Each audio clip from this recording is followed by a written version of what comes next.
രാജ്യം ഒറ്റക്കെട്ട് എന്ന സന്ദേശം തന്നെയാണ് നൽകുന്നത്. അപ്പോൾ കേന്ദ്ര സർക്കാരിൻ്റെ നടപടികളുമായി ബന്ധപ്പെട്ട് പ്രതിപക്ഷത്തിന് എതിരഭിപ്രായങ്ങൾ ഉണ്ടാകാം. ഇപ്പോൾ കശ്മീരുമായി ബന്ധപ്പെട്ട് തന്നെ 370 എടുത്തു മാറ്റുമ്പോൾ തന്നെ അതുമായി ബന്ധപ്പെട്ട് രാഷ്ട്രീയ വ്യത്യാസങ്ങൾ ചില കാര്യങ്ങളൊക്കെ പ്രതിപക്ഷം ഉന്നയിച്ചിട്ടുണ്ട്.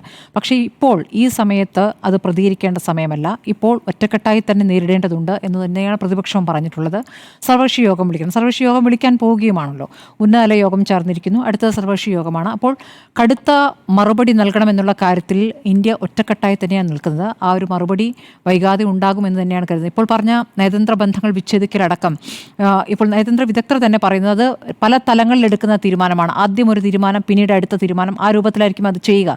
ഏറ്റവും ഒടുവിലാണ് ഈ പറഞ്ഞ കുടിവെള്ളം മുട്ടിക്കുക എന്നുള്ള കടുത്ത തീരുമാനത്തിലേക്ക് ഒരു പക്ഷേ പോകുന്നത്. സിന്ധു നദീജല കരാർ റദ്ദാക്കുന്ന അടക്കമുള്ള തീരുമാനങ്ങളിലേക്ക് ഒരുപക്ഷെ അവസാനമേ പോകുന്നുണ്ടാവുള്ളൂ. ഇപ്പോൾ ഇതിൽ ഒരു പ്രധാനപ്പെട്ട പ്രശ്നം വരുന്നത്, അങ്ങനെ ഒരു തീരുമാനത്തിലേക്ക് പോവുകയാണെങ്കിൽ തന്നെ നമ്മൾ ആരോടാണ് ഏറ്റുമുട്ടുന്ന വിഷയമുണ്ടല്ലോ. പാകിസ്ഥാന് യഥാർത്ഥത്തിൽ ഒരു സർക്കാരുണ്ടോ? യഥാർത്ഥത്തിൽ സൈന്യം നിയോഗിച്ചിരിക്കുന്ന ജനാധിപത്യ സർക്കാർ എന്നുള്ളതാണ്. യഥാർത്ഥത്തിൽ സർക്കാരിന് അവിടെ ഒരു റോളുമില്ല എന്നുള്ളതാണ്. സൈന്യമാണ് തീരുമാനിക്കുന്നത്. ഈ സൈന്യത്തിന് ഈ പറയുന്ന റെസിസ്റ്റന്റ് ഫ്രണ്ടുമായിട്ടൊക്കെ ബന്ധമുണ്ട്. അതിൻ്റെ സൂചനകൾ ഇപ്പോൾ ഇതിനകം പുറത്തു വന്നിരിക്കുന്നു. അപ്പോൾ ഏത് ഘട്ടത്തിലാണ്, ഏത് സമയത്താണ് ഈ ആക്രമണം നടത്തുന്നതും പ്രധാനമാണ്. ഇവിടെ തഹാവൂർ റാണയെ കൊണ്ടുവന്നു, അതിൻ്റെ ഭാഗമായിട്ടുള്ള ചോദ്യം ചെയ്യലൊരു വശത്ത് നടക്കുന്നു. പല പ്രധാനപ്പെട്ട കാര്യങ്ങളും മുംബൈ ആക്രമണവുമായി ബന്ധപ്പെട്ട് വന്നുകൊണ്ടിരിക്കുന്നു. നോക്കൂ, മുംബൈ ആക്രമണത്തിൻ്റെ ഒരു ശൈലിയിലുള്ള ആക്രമണമല്ല നടന്നിരിക്കുന്നത്. 4 ആളുകൾ ആയുധവുമായി എത്തുന്നു. ഒരു ഗ്രൂപ്പാണ്, അതെ, അവരുടെ ഓരോ ഉപവിഭാഗങ്ങൾ നിഴൽ സംഘടനയായിട്ട് നിൽക്കുന്ന സംഘടനയാണ്. അപ്പോൾ വന്നിരിക്കുന്ന രീതിയും അവർ വെടിവെക്കുന്ന രീതിയും സാധാരണക്കാരെ തന്നെ ലക്ഷ്യം വെച്ചുകൊണ്ടുള്ള ആക്രമണമൊക്കെ ഒരുതരം ഭയമുണ്ടാക്കുക, ഭീതി ഉണ്ടാക്കുക എന്ന ലക്ഷ്യം വെച്ച് തന്നെ ചെയ്തിട്ടുള്ളതാണ്. ആ ആക്രമണത്തിൻ്റെ സ്വഭാവം നമ്മൾ കണ്ടു. ഈ വെടിവെക്കുന്നതിന് മുമ്പ് പുരുഷന്മാരോട് ഈ പ്രാർത്ഥന ചൊല്ലാൻ പറയുന്നു, കലിമ ചൊല്ലാൻ പറയുന്നു.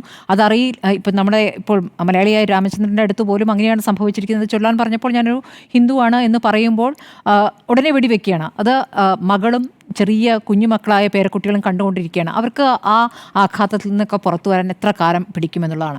അപ്പോൾ ഓരോരുത്തർക്കും ഓരോ അനുഭവമാണ്. പക്ഷേ മറിച്ചുള്ള അനുഭവങ്ങളുണ്ട്. കാരണം ഇത് ഭീകരവാദത്തിന് മതമുണ്ട് എന്ന് പറയുന്നത് തെറ്റായൊരു വ്യാഖ്യാനമാണ്. ആ തരത്തിലുള്ള പ്രതികരണങ്ങൾ പല കോണിൽ നിന്നും ഉത്തരവാദിത്തമില്ലാതെ വരുന്നുണ്ട്. അത് തീർച്ചയായും അപലപിക്കേണ്ട ഒരു വിഷയമാണ്. ഇപ്പോൾ അതിനെ ആ രൂപത്തിലല്ല നേരിടേണ്ടത്. കാരണം അപ്പുറത്ത് രക്ഷപ്പെടുത്തി ജീവൻ നഷ്ടപ്പെട്ടവരിലും മുസ്ലിം ഉണ്ട് എന്നുള്ളതാണ്. നമുക്കറിയാം, ഒരു കുതിരസവാരിക്കാരൻ അവിടെ രക്ഷപ്പെടുത്താൻ, അതെ, സയ്യിദ് ആദിൽ ഹുസൈൻ ഷാ എന്നുള്ളത് ഒരു ചെറുപ്പക്കാരൻ. അവർ വൃദ്ധ ദമ്പതികളായ ഒരു അച്ഛൻ്റെയും അമ്മയുടെയും മകനാണ്. ആ കുടുംബത്തെ നോക്കുന്നയാളാണ് അയാൾ. ഈ പറഞ്ഞ പോലെ കുതിരസവാരി, ഈ പെൽഗാമിൽ കുതിരസവാരിയാണല്ലോ നടക്കുക. അപ്പോൾ അതിന് സഞ്ചാരികളെ കൊണ്ടുപോകുമ്പോൾ സഞ്ചാരികൾക്ക് നേരെ വെടിയുതിർക്കാൻ പോയപ്പോഴാണ് ആ തോക്ക് തട്ടിക്കളഞ്ഞത്. അപ്പോഴാണ് ഇയാളുടെ ജീവൻ പോയത്.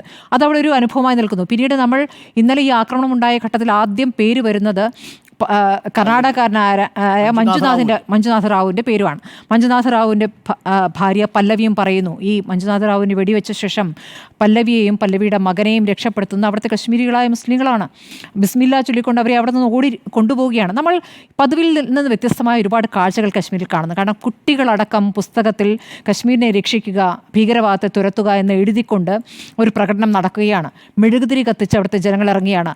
ഞങ്ങളൊന്ന് ജീവിച്ചു തുടങ്ങിയായിരുന്നു. 4-5 വർഷമായിട്ട് ഇപ്പോൾ പ്രശ്നങ്ങളില്ല, ഞങ്ങളൊന്ന് ജീവിച്ചു തുടങ്ങിയത്. ആ പ്രദേശം എന്ന് പറയുന്നത് ഈ ടൂറിസ്റ്റുകൾക്ക് ഭക്ഷണം ഉണ്ടാക്കിയും അവർക്ക് താമസ സൗകര്യം കൊടുത്തൊക്കെ ജീവിച്ചു പോകുന്നൊരു സ്ഥലമാണ്. അപ്പോൾ അവർ ആ ജീവിതം ഒന്ന് തുടങ്ങി ഒന്ന് പുഷ്ടിപ്പെട്ട് അവരുടെ ജീവിതം ഒന്ന് നന്നായി വരുന്ന ഘട്ടത്തിലാണ് ഈ ആക്രമണം ഉണ്ടായിരിക്കുക. അപ്പോൾ അവർ ഒന്നിച്ച് അപലപിക്കുകയാണ്. അതിൽ ജാതിമത വ്യത്യാസമില്ല, അവർ തെരുവിലിറങ്ങിയാണ്. സാധാരണ ഈ ഭീകരാക്രമണം ഉണ്ടാകുമ്പോൾ കശ്മീരിലെ ചില ദൃശ്യങ്ങളിൽ മാത്രമേ നമ്മൾ കാണുകയുള്ളൂ. അവർക്ക് അനുകൂലമായിട്ട്, പാകിസ്ഥാൻ അനുകൂലമായിട്ടുള്ള പ്രതികരണം നമ്മൾ പല ഭാഗത്തും കണ്ടിട്ടുണ്ട്. പക്ഷേ ഇതല്ല. പാകിസ്ഥാൻ വിരുദ്ധ മുദ്രാവാക്യങ്ങൾ വിളിച്ചുകൊണ്ട് ജനം തെരുവിലിറങ്ങുന്ന കാഴ്ചയാണ്. ഇന്നിപ്പോൾ ഇതിൽ ചർച്ചകളുമായി ബന്ധപ്പെട്ട് ഇപ്പോൾ ഈ മാസം 8-ാം തീയതി അവിടെ ആഭ്യന്തരമന്ത്രി എത്തുകയും സുരക്ഷാ കാര്യങ്ങൾ ഉന്നതതല യോഗമൊക്കെ ചേർന്നിട്ടുണ്ട്.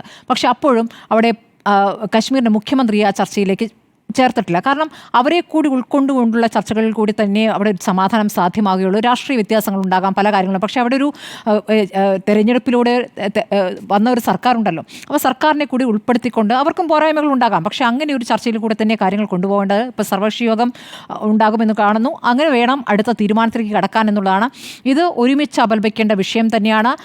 എന്താണോ ഭീകര സംഘടന ഇവിടെ ഉദ്ദേശിക്കുന്നത് അതിവിടെ നടക്കരുത് എന്നുള്ള കാര്യത്തിൽ രാജ്യം ഒറ്റക്കെട്ടാകണം. ആ ഒരു ഔചിത്യം പൊതുവെ രാഷ്ട്രീയ പാർട്ടികൾ കാണിക്കുന്നുണ്ട്. സാമൂഹ്യ മാധ്യമങ്ങളിലായും ആ തരത്തിൽ പ്രതികരിക്കുന്നവർക്കെതിരെ കർശന നടപടിയെടുക്കുകയാണ് വേണ്ടത്.